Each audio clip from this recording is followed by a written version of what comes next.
এক বৃদ্ধ লোক প্রতিদিন ফজরের পর মসজিদের এক কোণে বসে থাকতেন। না তিনি বেশি কথা বলতেন, না কারো দৃষ্টি আকর্ষণ করতেন। তার হাতে থাকত একটি পুরনো তাসবিহ। ধীরে ধীরে তিনি বলতেন, সুবহান আল্লাহ, আলহামদুলিল্লাহ, আল্লাহু আকবার।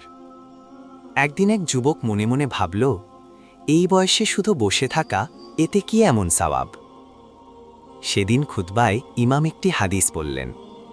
রসূলুল্লাহ সাল্লাল্লাহু আলাইহি ওয়াসাল্লাম বলেছেন, দুটি বাক্য আল্লাহ কাছে খুব প্রিয়, জিহ্বায় হালকা কিন্তু মিজানে ভারী। সুবহান আল্লাহি ওয়া বিহামদিহি, সুবহান আল্লাহিল আযীম। খুতবা শেষ হলে যুবকের চোখ পড়ল বৃদ্ধের দিকে। তিনি তখনও নীরবে জিকির করছিলেন। সেদিন যুবক বুঝে গেল, চুপচাপ বলা কিছু শব্দ আখিরাতে পাহাড় সম ওজন রাখে। আর জিকির যদি অন্তর থেকে হয়, তা কখনো ছোট হয় না।